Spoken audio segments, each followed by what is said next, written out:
So anyway, changes are happening. It's coming. We can't stop it. But if we're going to survive, listen to this. We're going to have to do three things, and I'm going to preach about it. We're going to have to remain together. We're going to have to remain unified, and we're going to have to remain. But you would say, well, wouldn't together and unified be the same? No, we could be together in the same room, but not unified. We could be unified, but not together. We need to remain together, remain unified, and remain. So let's just kind of break this down. I'm going to show you, put it on the screen for you. Unity is the opportunity to become community. So unity is the opportunity for you and I to build a community. So you can't spell either of those words without unity. If you take it out, you can't spell one. So let's jump into a really unorthodox approach to this story today, to preaching this sermon. Ruth chapter 1, verse 1. Really, really different approach, but it works. Verse number 1. In the days when the judges ruled, there was a famine in the land. So number one is there are no kings at this time. There are judges that God raised up to lead Israel. So some of them were very, very, very, most of them were not your ringneck pup. They weren't the one that you would choose. Most of them were hiding, running, kept saying, I can't do this. Deborah was a judge. In the days when judges ruled, there was a famine in the land. Now, why would there be a famine in the land? Because here's why. During the time of Judges, in the book of Judges, it's a good book, by the way, it's a lot of short stories, but in the book of Judges, it's just up and down on their relationship with the Lord. We're all in, we're all out. We're all in, we're all out. We're all in with the Lord. Ooh, something pretty. And then we start chasing after other gods. So here's the thing. God's not going to hang out with us if we're going to hang out with sin. In other words, I'm going to go ride around town with my good buddy, the Lord, but I'm going to do everything that I can sinfully at the same time. God's like, pull over and let me out. I'm not riding with you. I'm not going to be a part of your sinful nature, and I'm not going to make you think that I'm okay with it. See, I think that's one of the problems we have in society today. I'm not telling you how to live your life, but I'm not going to condone how you live your life.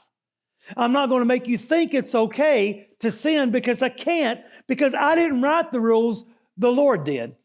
So in the days when judges ruled, there was a famine in the land. There's a famine for a reason.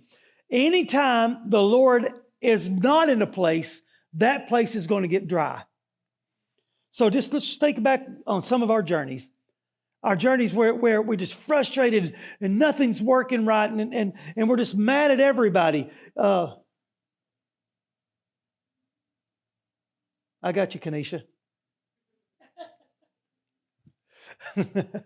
So I just get a thing that says, share password with Kanisha. I'm like, okay, share. The heck. So anyway, you're good. We're good. You cannot distract me. It doesn't work because I'll get distracted. So it's just really weird. That's where I live. You guys get to get in here for a while on Sunday mornings. It's like, then you have to go home and take Valiums. I understand. But it's like, welcome. This is where I live all the time. Jason said to me the other day, he's like, don't you ever stop? I'm like, I didn't think you ever stopped. He said, you don't ever stop. I'm like, well, no. But anyway, we'll go back to the famine. You ever been in that place where nothing's working? I'm all frustrated. It just, why is this wrong? Why is that? It's because I probably have moved away from the Lord, or there's no presence of the Lord. And where there's no presence of the Lord, then the place is going to dry up.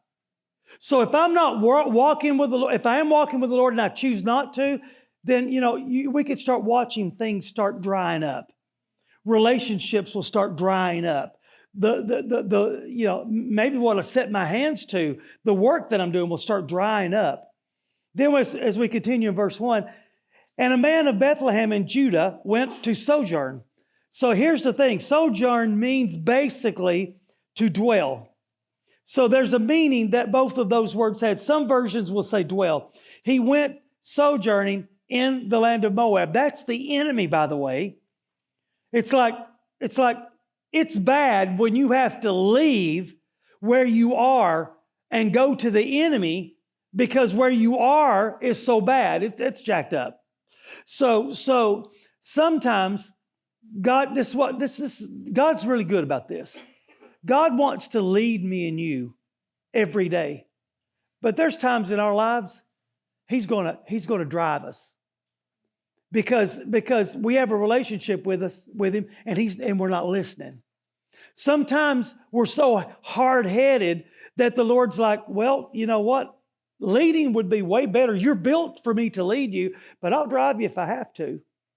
And you're like, oh, why is it so hard? Why is it so difficult? Because the Lord's like, because you're fighting me the whole way.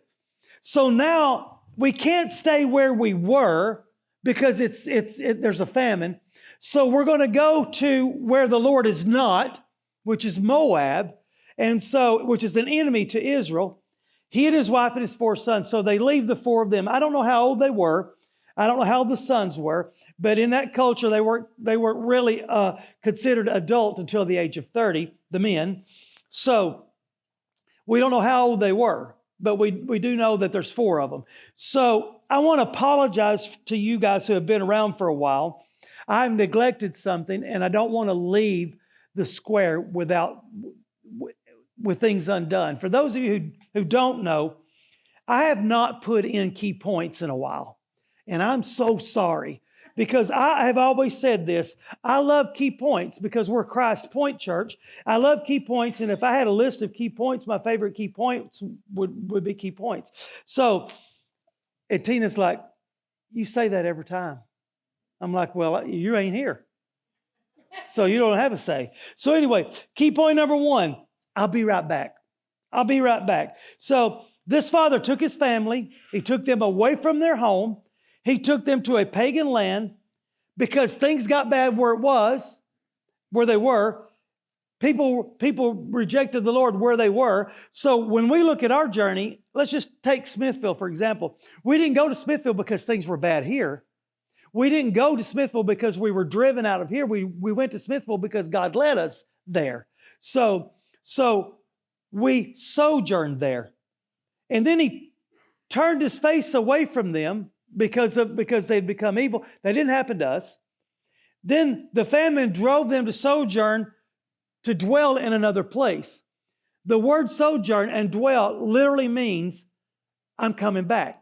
It literally means I'm not staying there. That's not my home. If I say I'm moving to Africa, that means I plan to move. I'll have a good life. I'll see you on the other side. But if I say I'm going to go dwell in Africa or I'm going to sojourn to Africa, you know I'm coming back at some point because it's just a missions trip. So things got bad. So they went. So he was sojourning. It means he's not going to stay. You know, the Lord led us to Smithville. Maybe it was never intended for us to stay forever. Because I'm going to tell you what happened at Smithville just recently. There was a man that kept rejecting the Lord, never would have anything to do with the Lord, saw the people at Smithville and said, well, that dude wears shorts to service. Yeah, he does. Well, that dude has tattoos. Yeah. That dude has long hair. Yeah. You mean I could come like I am? Oh, yeah. Yep. Wear something or somebody will notice. That's pretty important. And so he started pressing in, and he realized that I've had this mentality of legalism and religiosity all this time. And he gave his heart to the Lord and began to press in, asking questions. 5 weeks, 4 or 5 weeks, he was killed in a car accident. Were we there by accident? No, we were there on purpose. Did we make a difference down there? Yes. I told Pastor Sam, I said, you will forever be the greatest impact on somebody's life being changed. He goes, I know it. But they were never intended to stay in Moab. God's people were not intended to live in Moab, so they were sojourning there. Maybe that's the story for us there. But at some point, I'm going to go back home to be unified with my people. See, sometimes we just have to go home where we know people. Sometimes we just want to be where people know us. This father's name was Elimelech, and his wife's name was Naomi. So we've heard Naomi a little bit. So they were in Moab for 10 years. That's a little bit of a lengthy sojourn in time. They were in Moab for 10 years. So their sons were there long enough that they married Moabite women. So we went from a family of 4 to a family of 6, and we're about to have a bunch of other kids. I mean, so it's getting ready to explode. And in those 10 years, some bad things happened. Some tragedy hit. The dad dies, and the 2 sons die. Now we went from 6 back down to 3, and all there is left is Naomi, Ruth, and Oprah.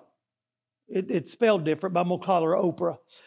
So we had these 3 people left, and they're all women. And in that culture, women didn't, but the women didn't make a living. It was not the women's responsibility to work. It was the man's. It was the man's responsibility. And if you were widowed, you had to either be taken in by a relative. A brother could marry you and take you in, or a redeemer of some kind, or you had to live in poverty and beg, or you prostitution or something. So there was no hope for you. So she's got 2 young girls that I don't know what to do with these girls. And so they're not mine. And I don't even know if I can take care of myself. So in these 10 years, a lot of things have happened, and 3 women were left destitute with no income and no family. And all we can do is head back home. We're never intended to be here, so we decided to go back home. Verses 6 and 7. Then she arose with her daughters-in-law to return from the country of Moab, for she had heard while she was in the fields of Moab, so that means she's out there working, begging, that the Lord had visited people in Jerusalem and gave them food. So she set out from the place where she was with her 2 daughters-in-law, and they went on the way to return to the land of Judah. So in other words, I can connect back in Judah. I know people back in Judah. So I'm going there. Naomi felt responsible for these girls, and they took off. So you can kind of tell as they left, it started getting hard. You ever notice that change is always the initial shock of it's hard? The first part of the journey's hard. And then because we want to give up on the first of it because it's a little bit hard. So they get to that place to where they're headed back, and she's like, I'm just empty, I'm broken, I'm alone, I'm in need. These 3 women, they have nobody to defend them. If they were attacked, they can't fight off any attackers. So verse 14, then they lifted up their voices and wept again. Now, this means that they love each other. They're together. They're hanging out. They want to be together, but they lifted up their voices and they wept again. And this is what the word says. And Oprah kissed her mother-in-law, but Ruth clung to her. So notice what Oprah does, or Orpha. Notice what she does. She says, listen, you need to go home. You need to go back home to your people. You go back home to your people. You know people there. I'll go to my people. I can't take care of you. I'm not able to take care of you and myself. And Oprah says, all right, I don't want to do this. I love you, but I'll go back. But Ruth says, I'm hanging in there. I'm not going anywhere. Which brings us to verse 2. If we didn't love so hard, it wouldn't hurt so badly. If we didn't love so hard, it wouldn't hurt so badly. And I promise you, that's not a country song. I mean, it may sound like one, but it's not, and it's not an 80s song either. It's almost an 80s song, but it's not one. These young girls loved their mother-in-law. They looked upon her as their mother, the same as their mother. And the culture was this: I gave my daughters to you. They're your responsibility. And so I can't go home. Well, in these conditions, you're going to have to. Oprah kissed her mother-in-law and left, and Ruth clung to her. That's the difference. You can't build community without unity. You can't build community without unity. So Oprah kissed and said goodbye. That's not a song either. But it's close. But Ruth clung to her and stayed. There's a difference between staying and kissing and saying goodbye. It's a 180. These two do not ride in the same vehicle together. One says, I'm going to stay no matter what. The other says, you know what? I don't know if I'm handle this or not. I'm going to take off. So there's a different mentality. Verse 15, and she said, see, your sister-in-law has gone back to her people and to her gods, little g. Now return after your sister-in-law. Go after her. Go with her. Go do what she did. Key point number 3. You're not a misfit. You're a right fit. See, here's the thing. This is what I've heard this for years. Well, Christpoint's become too large. I don't want to go to a large church. I can't make us small to suit you. I mean, we have multiple services. If we had everybody in one room, it would feel pretty large. But we have multiple services. So that's not a good excuse. Well, I get, I just feel like it needs to be small. Well, that's what our small groups are for. But it's everything flows down. John Maxwell, everything rises and falls on leadership. Everything flows down from leadership. And our heart is to reach the lost and encourage the believer. And we just want everybody to come and be a part of what God's doing. So that's who we are. So people say, I just can't get on board because it's just getting too large. We're going to a smaller sanctuary. Sorry. Yes. Not apologize. I don't know. But the thing is, we're building a bigger one. So we create small groups. We create small atmospheres as much as we possibly can. But if it didn't hurt so bad, if we didn't love so hard, it wouldn't hurt so bad. And you're not a misfit. You're a right fit. I promise you. I've heard people say, well, I can't come to church because of who I used to be. Or I can't, people don't want my kind there. I even said that. People don't want people like me there. And you know what? It doesn't matter what platform you started on. It matters what platform God has you on now. That's what matters. There is a place for you. You are a fit. I promise you, you are a fit. You are not a misfit. You are a right fit. We're going to go into a new campus. We're going to combine two. And the reason we're doing, somebody would say, why are you doing all of this at once? Well, Lord help us. We don't know. But yeah, we do. See, the thing is we sat down, Pastor Sam and Amber and Tina and myself sat down and said, what's this look like for Smithville? What's it look like? And, should we be taking this year and be looking at maybe transitioning back to Sparta? And, you need help there and I need help here. And we just, across the boards, we need help. And Pastor Sam said, if we're moving to a new home, let's all move to the new home together. Do you realize nobody's going into our new facility. Nobody's going in as the stepchild. Everybody's going in brand new. I'm like, great idea. So that's why the urgency. We're going in together. We're going in as a family. We're going in. We're not stepchild who gets the stowaway bed in the corner until we can find out something for you or stick you in the closet or in the hall. There's a place for you. You are a right fit, not a misfit. We are moving to do this together to reach more people for the gospel and the kingdom and to train up leaders. So that's why we're doing it. So verses 17 and 18.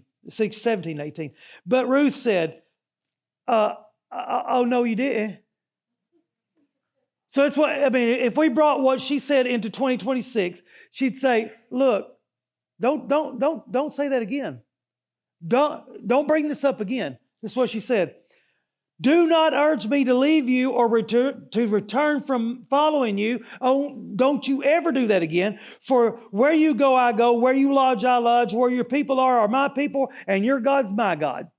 These are people who had two different gods before. Where you die, I'll die. Where you're buried, I'm buried. May the Lord do so to me even more if anything but death parts us. In other words, I'm in it for the long haul. I'm not an Oprah. I'm a Ruth. You're getting me confused with her. And when Naomi saw that she was determined, all right. See, this is the world of being a grandparent.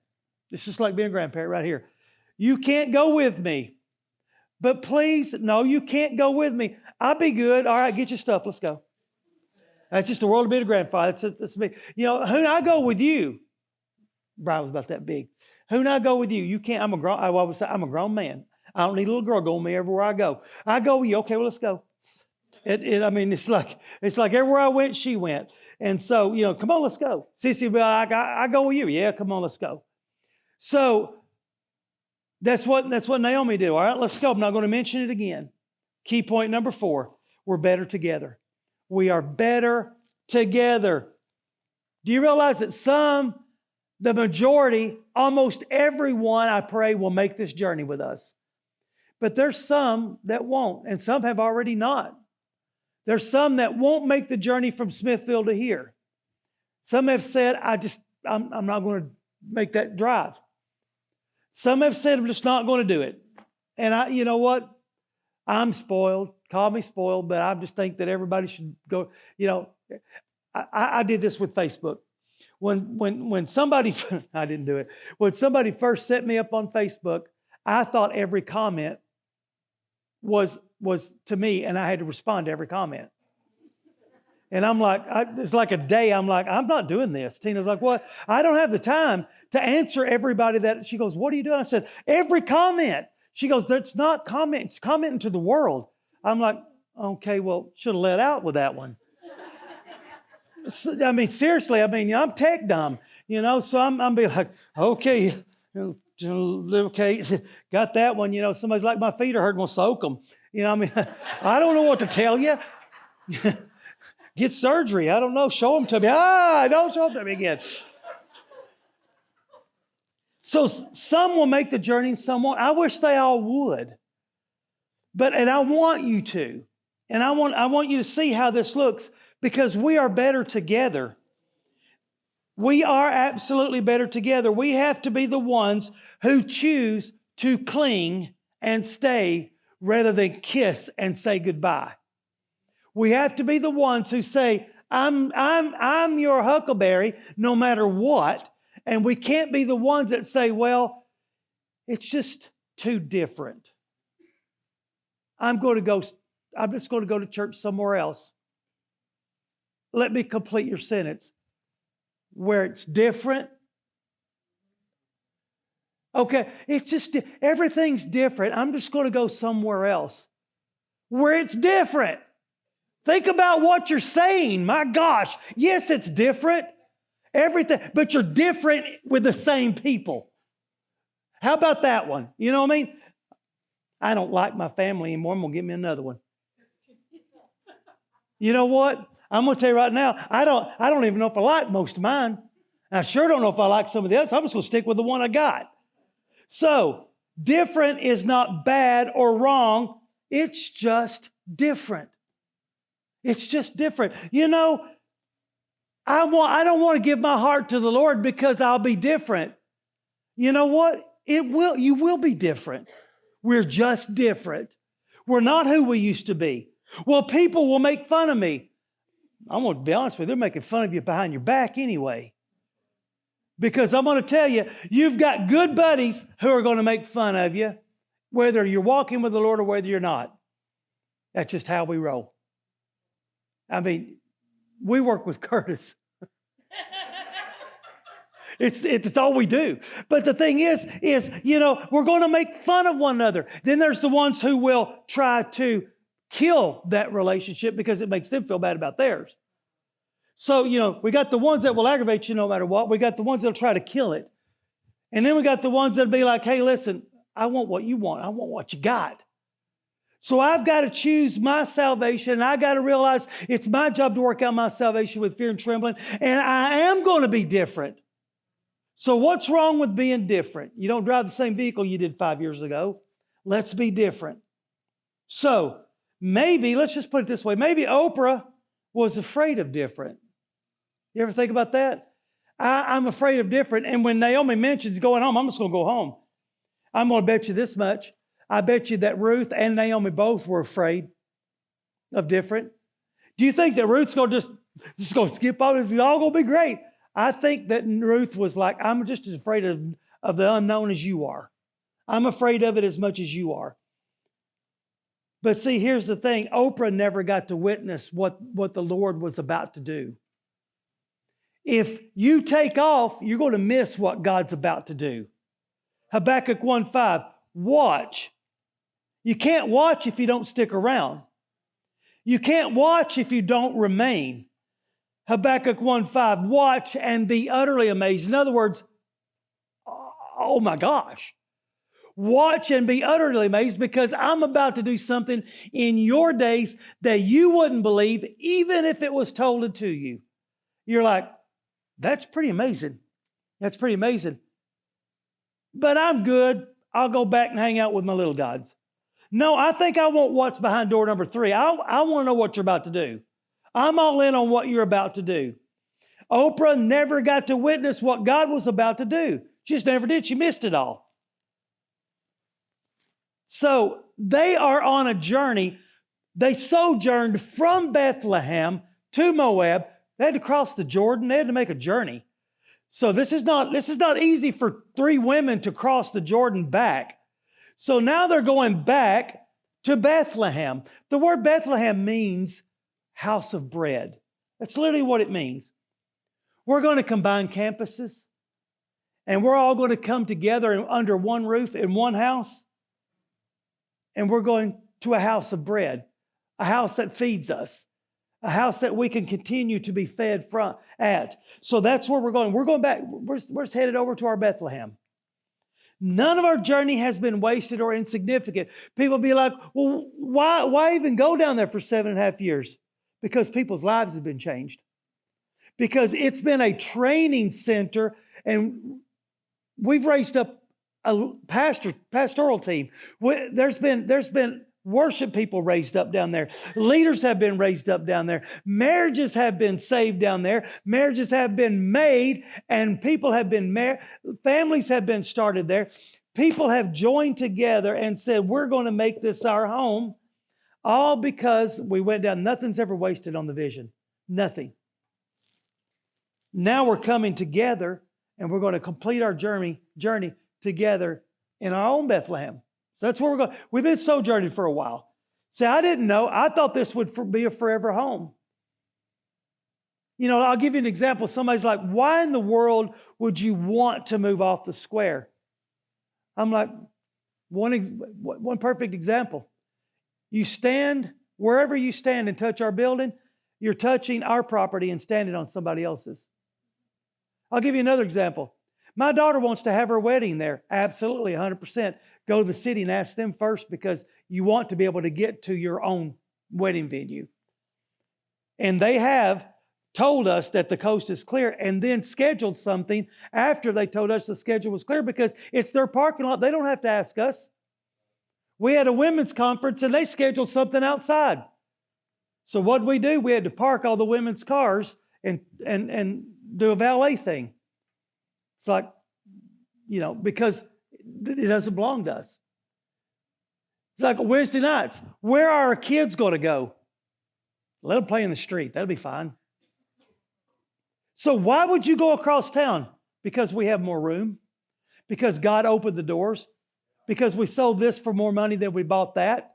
Because it is on the west side of town and we have property. Now we have extra property. That's why. That's why, because God knows that we need some grass to put under our feet a little every now and then. God knows that we need a place that I will be going in a couple of weeks and marking off a football field. Because I know our boys are going to want to play football up there. And I'm going to put them up there. I'm going to say, y'all play all y'all want right up there. Because it's the level spot.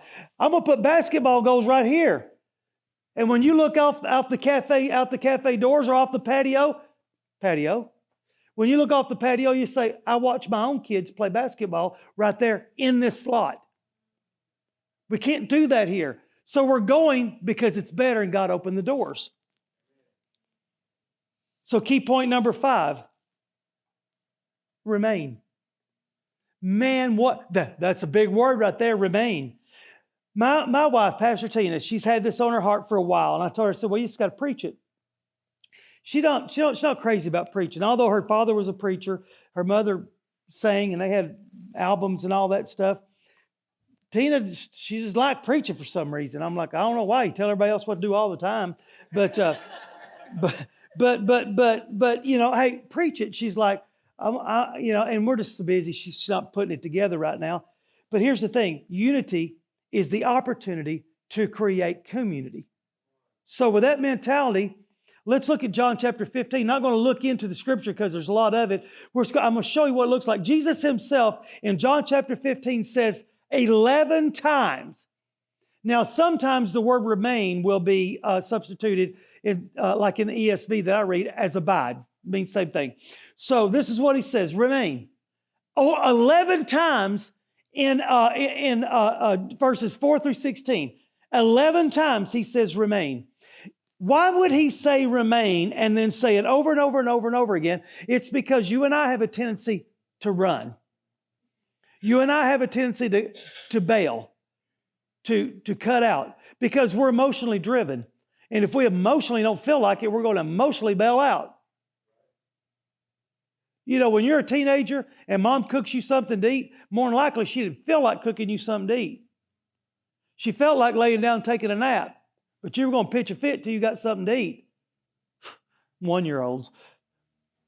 Weird. So the thing is 11 times, this is what he says, remain. Verses 7 and 8, remain in me and my words remain in you. Ask whatever you wish because it's to my Father's glory that you bear much fruit, showing yourselves to be my disciples. Remain, remain. Then he says remain, and he says, oh, by the way, remain. That means that we can disconnect. We have the choice to disconnect, and he says remain.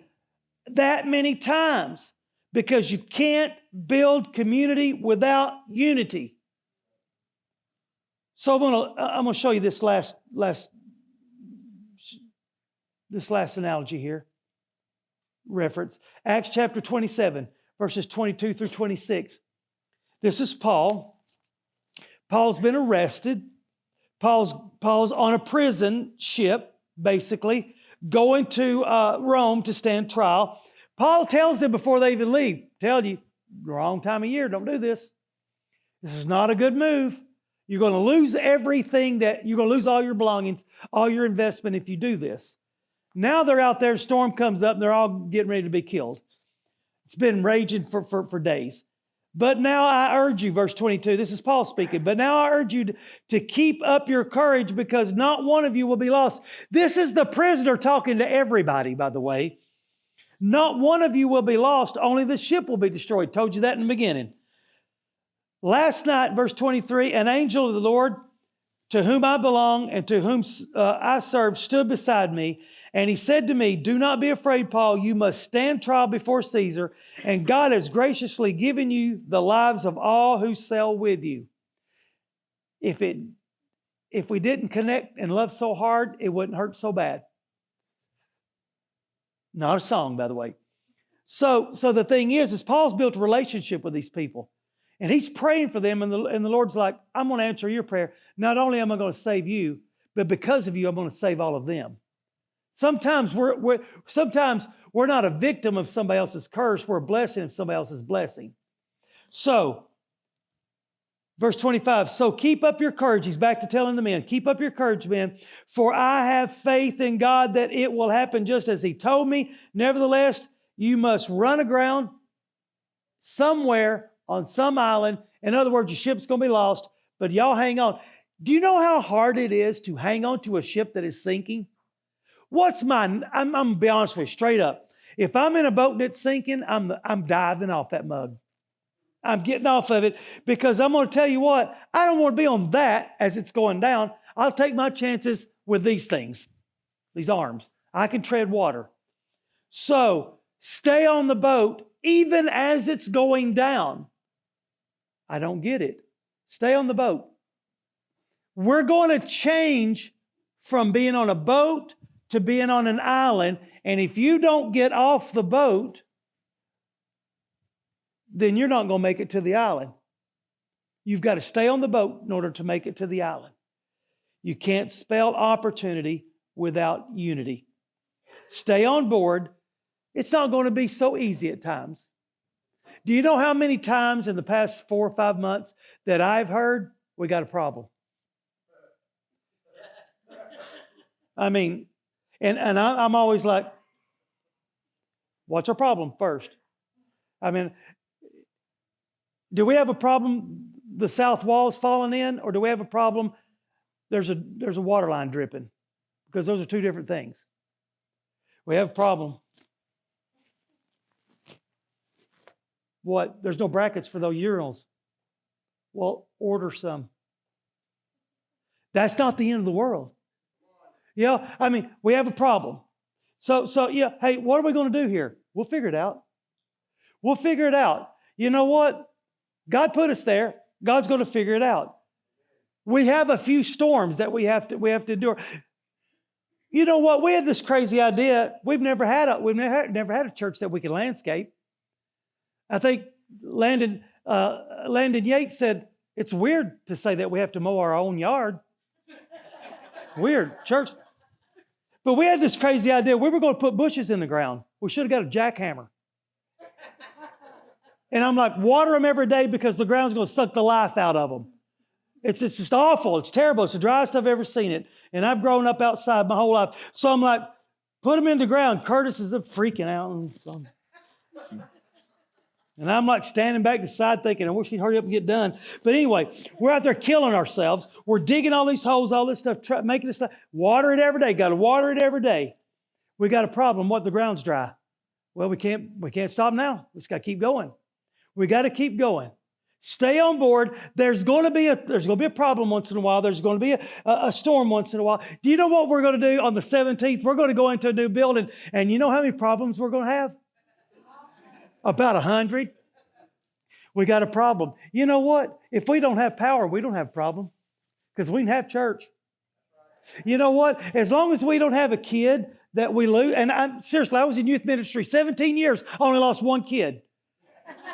So I'm serious. We found him. Went back and found her. But the thing is as long as we don't lose the kid, I feel like it's a success.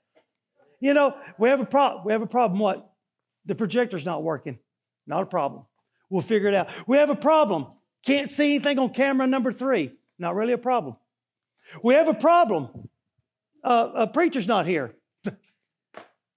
You might have a problem. I don't know. But good luck to all of us, right? But the thing is stay on board. There may be a problem. There may be an issue. There may be a storm. But if we stay on board, we're going to run this thing aground and we're all going to get to a different place together.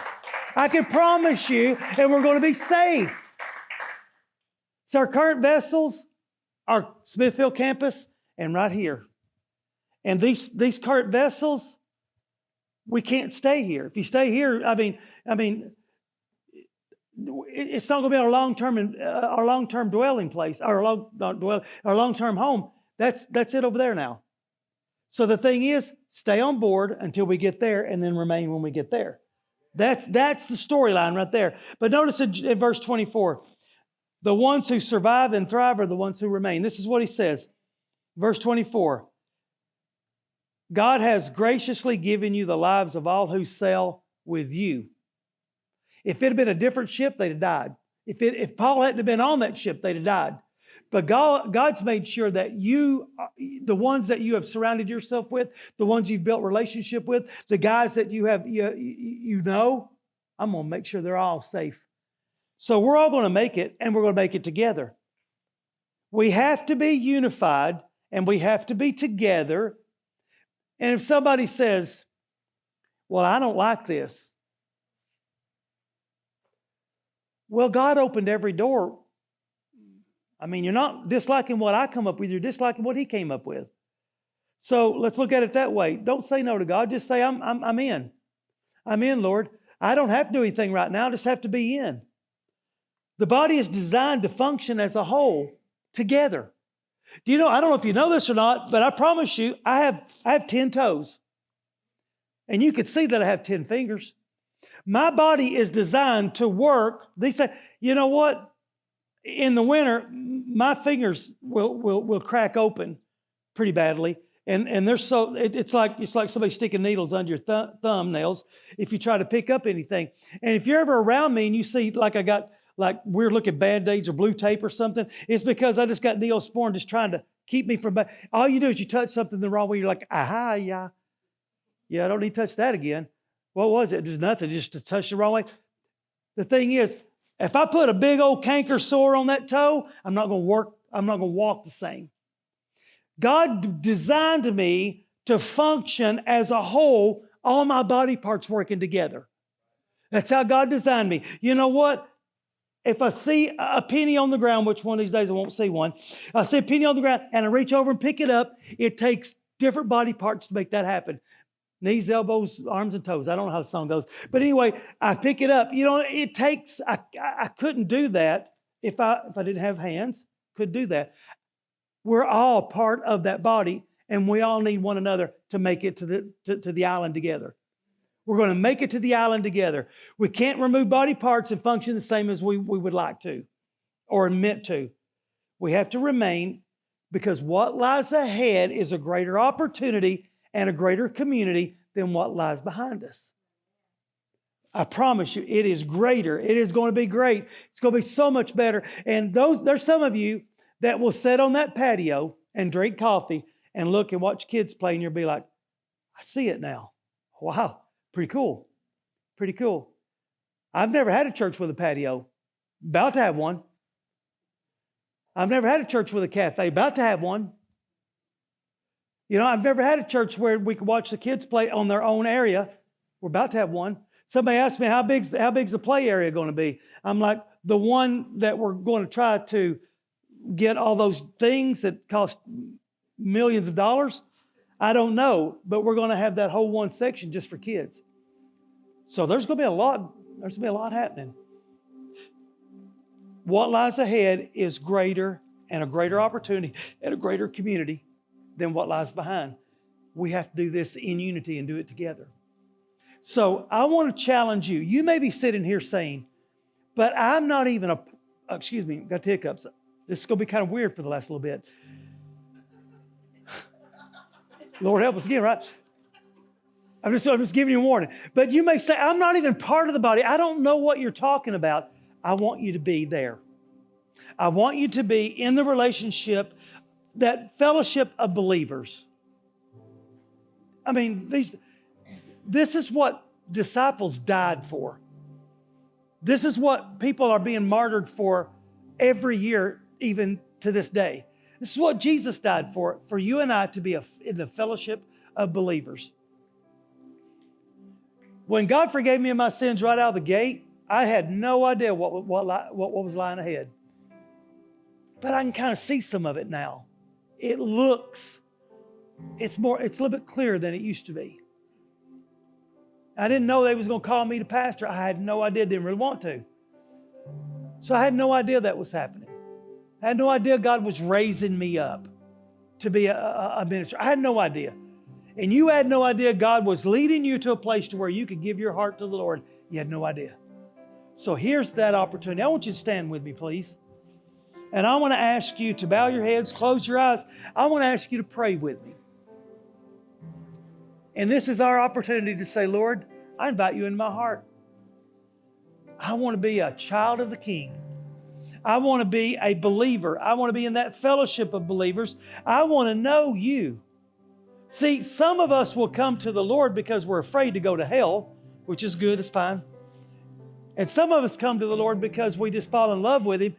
And some of those, like me, I came to the Lord because I was afraid I was going to go to hell, but then I realized I loved Him and I followed and chased after Him. So sometimes all the time, nothing's ever wasted on the vision. So I want to ask you, bow your heads, close your eyes. I want to ask you to pray this prayer with me. And out loud, everybody has an opportunity to pray it, and we're all going to help you pray it together. So I want to ask you to pray this prayer with me out loud. And pray it with me like this. Dear Jesus, I invite you into my heart to be my Lord and Savior, to forgive me of my sins. I repent of my sins. I confess my sins to you. And I thank you that you have just included me into the body of believers. I am a part of the kingdom. I am a child of the King. And I thank you for accepting me and receiving me. In your name I pray. Amen.